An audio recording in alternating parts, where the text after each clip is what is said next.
కామారెడ్డి జిల్లాలో విద్యార్థులకు బస్సులు టైంకు రావడం లేదంటూ ఏబీవీపీ ఆధ్వర్యంలో బస్టాండ్లో ధర్నా చేశారు. కామారెడ్డి రూరల్ పరిధిలో బస్సుల కొరత ఎక్కువగా ఉందన్నారు. బస్సులు బస్టాండ్లో కాకుండా 100 మీటర్ల దూరంలో ఆపడంతో తీవ్ర ఇబ్బందులు ఎదుర్కొంటున్నామని విద్యార్థులు ఆవేదన వ్యక్తం చేశారు.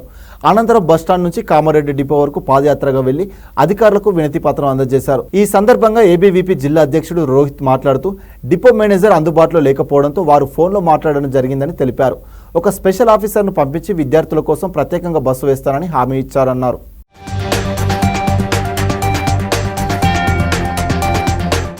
నా పేరు రోహిత్, కామారెడ్డి జిల్లా ఏబీవీపీ డిస్ట్రిక్ట్ కన్వీనర్. ఈరోజు చూసుకున్నట్టయితే చిన్న మల్లారెడ్డి గ్రామంలో అక్కడ ఉన్నటువంటి విద్యార్థులకు దాదాపు 60 మంది విద్యార్థులకు బస్సు సౌకర్యం లేకపోయింది. ఉన్న బస్సులు ఉన్నాయి, ఏమవుతున్నాయి, దానికంటే ముందు 4 విలేజ్లు ఎక్కువ ఉన్నాయి, 4-5 విలేజ్లు ఉన్నాయి. మొదటి 2 ఊళ్ళనే బస్సులో జనాలు ఫిల్ అయిపోతూ ఉన్నారు, స్టూడెంట్స్ ఫిల్ అయిపోతూ ఉన్నారు. ఈ చిన్న మల్లారెడ్డి గ్రామంకి వచ్చేసరికి విద్యార్థులంతా ఫిల్ అయిపోతూ ఉన్నారు. అక్కడ విద్యార్థులను ఎక్కించుకునేవారు లేరు. వాళ్ళేమో ఆటోకి వెళ్దామన్నా కూడా ఛాన్స్ లేదు, డబ్బులు ఉండని పరిస్థితి. సైకిల్ మీద వెళ్దామంటే ఇదేమో వానాకాలము, నానిపోతారు, బుక్స్ నానిపోతాయి. సార్ మాకు లేట్ అవుతుంది సార్, కాలేజీలో వెళ్తే 10 అవుతుంది టైము, సార్లు మమ్మల్ని తిడతా ఉన్నారు, ఎగ్జామ్లు మిస్ అవుతా ఉన్నాయి, మా బాధలు అర్థం చేసుకోండి సార్, మాకు బస్సు సపరేట్ బస్సు వేయండి సార్, ఉన్న బస్సులు చాలతలేవు అని చెప్పేసి వాళ్ళు ధర్నాకు దిగితే అక్కడ ఉన్నటువంటి బస్ కండక్టర్లు వాళ్ళు వీళ్ళు అమ్మ అందరిని ఎక్కించుకొని కుదరది, మేము బాయ్స్ని ఎక్కించుకుంటాము, అది కూడా కొంతమందిని ఎక్కించుకుంటాము, ఆధార్ కార్డులు ఉన్న మహిళలను ఎక్కించుకోమని చెప్పేసి వాళ్ళు అవహేళన చేస్తూ ఉన్నారు. ఇది సహించలేక అక్కడ ఉన్నటువంటి విద్యార్థులు ఎన్నోసార్లు బస్సు విషయమై డిఎం గారికి చాలాసార్లు విన్నపించుకుంటా ఉన్నారు. కానీ వాళ్ళు ఎలాంటి రెస్పాండ్ కూడా ఇవ్వలేరు. ఈరోజు సహించలేక విద్యార్థులందరం రోడ్డెక్కి 60 మంది విద్యార్థులు దాదాపు 5 కిలోమీటర్లు వానలో నడుచుకుంటూ ఇక్కడి కామారెడ్డిలో న్యూ బస్ స్టాండ్లో ఉన్న డిఎం ఆఫీస్ వరకు వస్తే వారేమో రెస్పాండ్ గారు, వారు ఇక్కడ ఉండరు, మేము ఎక్కడో ఉన్నాము, మీటింగ్లో ఉన్నాము, తర్వాత వస్తామని చెప్పేసి వాళ్ళు మాకు చెప్తా ఉంటారు.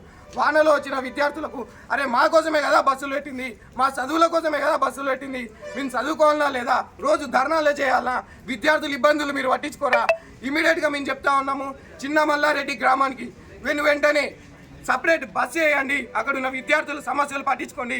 అదేవిధంగా జిల్లా వ్యాప్తంగా ఎన్నో సమస్యలు, బస్సు ఇష్యూలు ఉన్నాయి. ఎంతోమంది విద్యార్థులు టైంకు కాలేజీకి అందలేక ఇంట్లోనే చేను పనుకో లేకపోతే కూలీ పనుకో వెళ్ళిపోతా ఉన్నారు. మొట్టమొదటి కారణం ఏదైనా ఉందా అంటే విద్యార్థులకు అది బస్సు సమస్యనే. కావున వెంటనే మాకున్నటువంటి ఈ బస్సు సమస్యను వెంటనే సాల్వ్ చేయాలి. లేకపోతే ఇక్కడ మేము ఆఫీసు వచ్చి ఇక్కడ కూర్చొని వినయంగా మేము రిక్వెస్ట్ చేసి ఇక్కడ కూర్చున్నాము. లేని ఎడల ఎల్లుండి ఆగకపోతే ఆ ఎల్లుండి వచ్చేసి ఎంతో మంది విద్యార్థులతో జిల్లా వ్యాప్తంగా ఉన్నటువంటి విద్యార్థులు వచ్చి పెద్ద ఎత్తున బస్సు సమస్యలపై ఉద్యమిస్తామని చెప్పేసి మేము ఈ సందర్భంగా హెచ్చరిస్తా ఉన్నాము. గ్రామం నుంచి మాట్లాడుతున్నాము. మాకు లోకల్ బస్ కావాలని మేము డిమాండ్ చేస్తున్నాము. గుండారం మెదక్ నుంచి బస్సెస్ వస్తున్నాయి కానీ అవి ఆపుతలేరు, అక్కడ నుంచే ఫుల్ అయ్యి వస్తున్నాయి. ఇక్కడ దగ్గర దాదాపు 60-70 మంది ఉంటున్నాం, అక్కడ నుంచే ఫుల్ అయ్యి వస్తున్నాయి. మేము ఎక్కడెక్కాలి? గర్ల్స్ మీ కూడా ఫుట్పాత్ పైన నిలబడి వస్తున్నాం. మాకు లోకల్ బస్ కావాలని మేము డిమాండ్ చేస్తున్నాం.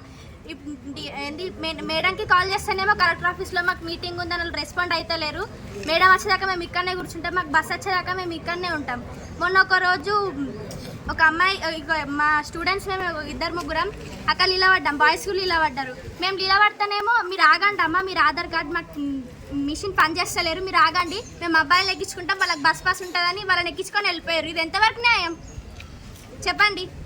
మా బస్ స్టాండ్ ఇక్కడ ఉంటే 100 అడుగుల దూరంలో బస్ ఆపి ఒక స్టాప్ వాళ్ళ దిగే వాళ్ళని దించి వేరే వాళ్ళని ఎక్కించుకొని పోతున్నారు. అంటే ఎక్కించుకుంటే దిగే వాళ్ళని దించేసి వెళ్ళిపోతుంది బస్. ఇది ఎంతవరకు న్యాయం?